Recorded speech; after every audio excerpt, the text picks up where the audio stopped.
To skip or not to skip, that is the question. Welcome back to Cocky Gachas, and in this video we're going to talk about the upcoming version 1.1 Reverse 1999 banners, the Melania banner as well as the Pickles banner, and whether you should skip them. And also I will be sharing some of the rationale or potentially why you want to skip them versus why you don't want to skip them. So you can see currently I'm on Premium website whereby they have the banner schedule, so it's going to land in 5 days and 17 hours as of this recording.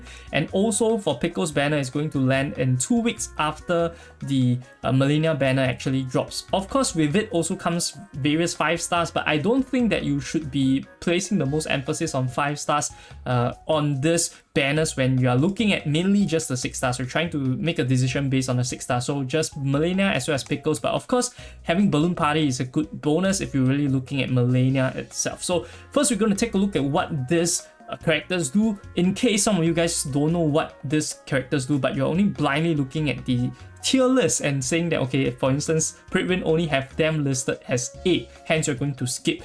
This is not exactly the method that I encourage people to do, so let's break it down. First, it's going to be Melania. This is the Beast type 6-star unit that deals mental damage. I'm going to run through the skills very quickly. The ultimate deals 650% mental damage, gains 1 layer of Skillful Thief. This is for enhancing the other skills.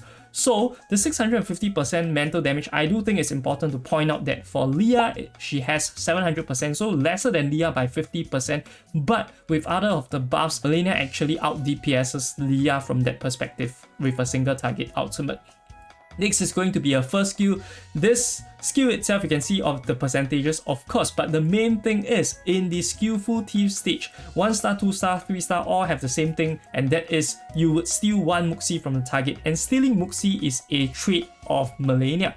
And with stealing Muxi, you're going to -1 from the enemy and you're going to add 1 to yourself, which means you're going to charge your ultimate faster, and also you can use it when the opponents are going to use the ultimate to prevent them from using their ultimate. So that is the usefulness of that. Of course, with the 1 star, 2 star and 3 star, there are different effects that amplifies this Muxi stealing and also Muxi reduction. With a 2 star, you're going to further reduce their Muxi by 1. If they're at 5, you're going to reduce it to 3 in the Skillful Thief state. But even without it, you can still use it to kind of negate your opponent's ultimate, so it's quite useful in that perspective. A 2 star, but optimally you want to use it with Skillful Thief. And then in the 3 star, even more ridiculous, you're going to -1 and you're going to gain 1. So in total, you're going to -2 and gain 2. So that is very sick, honestly speaking. And this is going to charge up your ultimate really fast. And also one of the reasons why running her solo might be good, because with Eternity, you can see, right, she's able to get her 3 star incantations a lot easier if she's solo, since you're going to get more of the cuts. So ideally, you also want to solo. You can also run her with supports still, but soloing with high investment is definitely possible. Next is going to be Clockwork Red Infestation. This is a mass attack skill, and the skill isn't that impressive, but it does have some of the benefits with Skillful Thief. Of course, you're going to steal Muxi, and you're also going to have additional leech rate, plus a basic leech rate of 20%. So this skill is basically at 3 star more damage, but the leech rate remains the same. This is sort of like Eternity's ultimate, whereby it helps her sustain if she is the only person she's playing solo. So this also helps Melania in the solo aspect. Of course, her DPS, like I mentioned, right, the multiplier wise does lose to Leah, but this is where the multiplier does get a boost, and this is with the ultimate might being increased every time she uses her ultimate at a maximum of 72% 6 stacks. So you might be thinking, I need to use it 6 times, use ultimate 6 times, very difficult, which is why at I3 it cuts down by half. So you only need to use it 3 times. Every time you use a ultimate, it's going to increase the ultimate might by 24%. And mind you, ultimate might isn't the easiest thing to get, so having a 72% ultimate might is really sick. And also, you can pair up with Luxurious Leisure, which is the new side cube that I mentioned coming out, which the actual effect should be plus ultimate might. So at max, that gives another additional 18% ultimate might. So all in all, very sick kind of a kit, whereby you do want to multiply the ultimate. You do want to get ultimate as soon as possible to get all of this ultimate might and cycle it. And of course, right, with the portraits, you're also going to gain an additional layer of Skillful Thief at P2, but personally, from what I've researched and what I've seen, P0 is enough. Due to the longer battles in the future, you're going to definitely be able to get enough charges to ramp up your ultimates. Don't really have to worry that much, but of course, if you want to get P2, still recommended. P5 not really recommended because it's only damage. There's no Skillful Thief additional buffs over there. So this is Melania's kit, and then next we're going to go through Pickles' kit before we make a final decision, right? And I'm going to explain to you guys the rationales. So going through Pickles' kit, Pickles is a 6-star mineral support unit that deals mental damage. I'm not sure why Pickles is not a beast, but regardless, mineral mental user over here, and with Pickles the support tag is already tagged on it, because the main thing that the Pickles does is that Pickles allows you to have the damage increase on allies for 2 turns, and if they are in their enhanced state, the clarification of proposition, they're going to increase the duration by 1 more turn. So 3 turns of damage increase by 30%.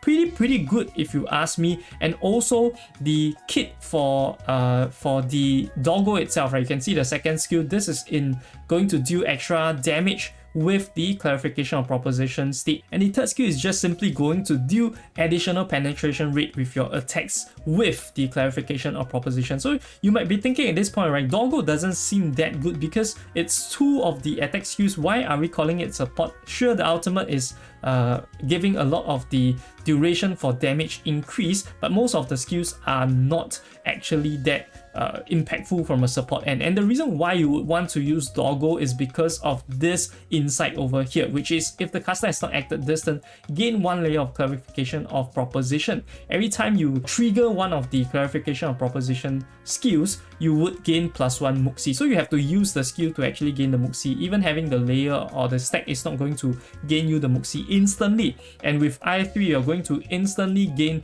2 stacks of this clarification of proposition when the battle starts.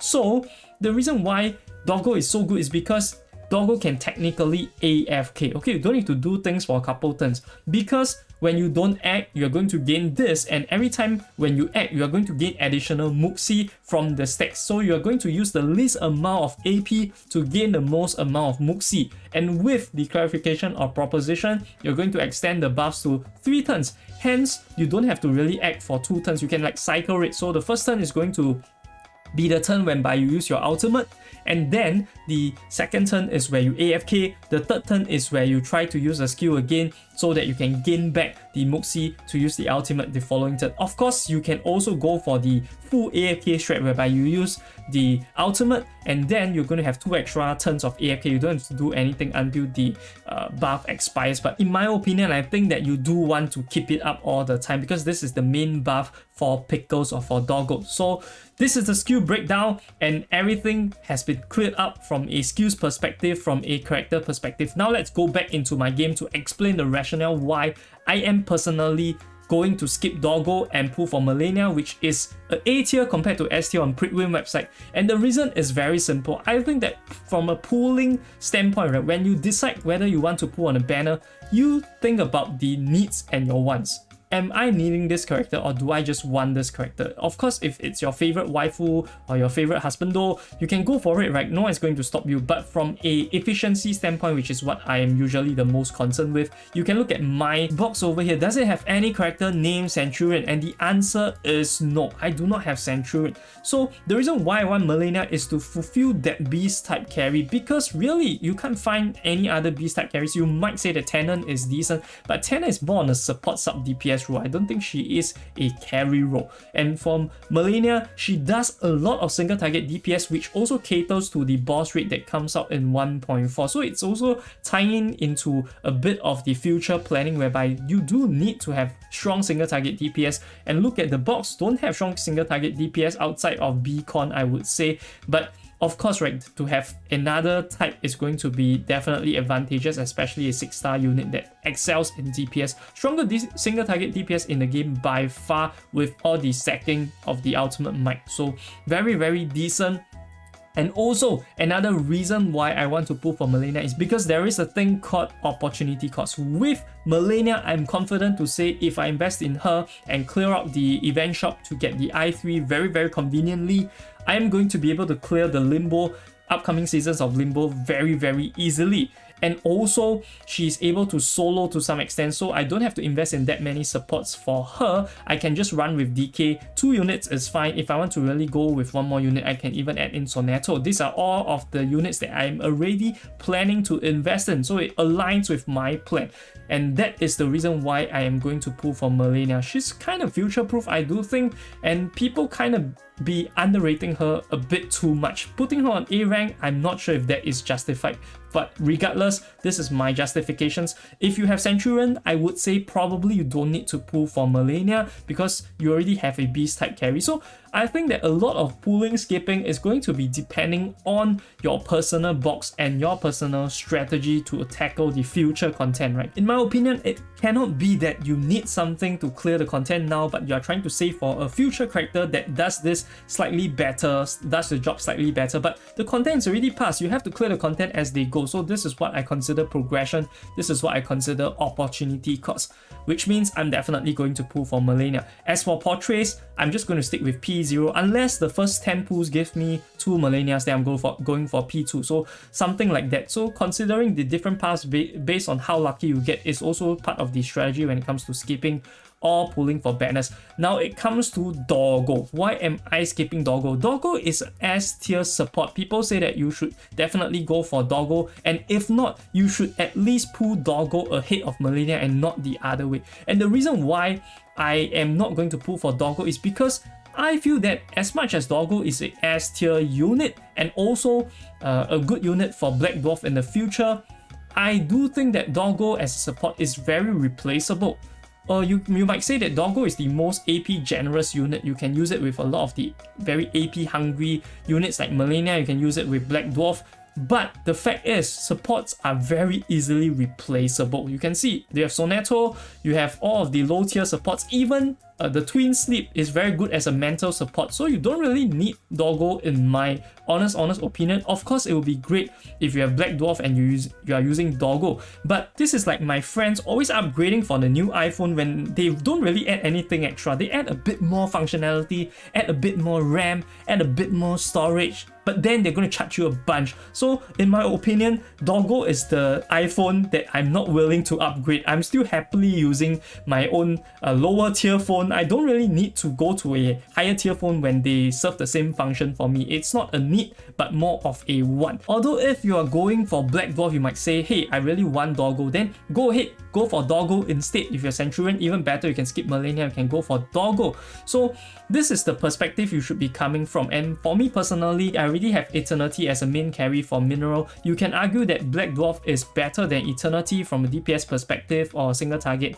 whatever that is. But in my opinion, like I mentioned, right, this is just like an iPhone upgrading. I wouldn't upgrade every single iPhone. I think that the functionality stays the same. I should be able to clear all the content that Black Dwarf Doggo is able to clear in the future with my Eternity plus Soneto, for instance. If not, I would have 2 Fairy to actually compound that. So this also goes to the last point, right? My last point is that plan ahead on how many banners you are going to skip or how many banners you are going to pull for based on your income strategy, right? If you are free to play, then please be a bit less ambitious.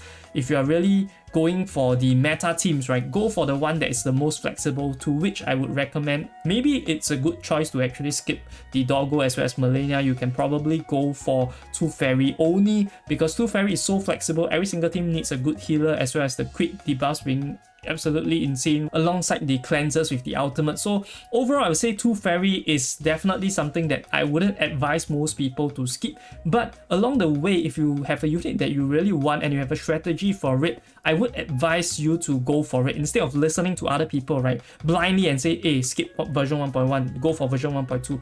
Make the judgment yourself based on your own account state, and if not, you are going to let other people play your game. Now, of course, with version 1.1, not only are we going to get banners, we're also going to get an event. If you're interested in seeing what everything entails in version 1.1, definitely check out this video. I'll see you guys over there. This is Corky Gachas, signing off.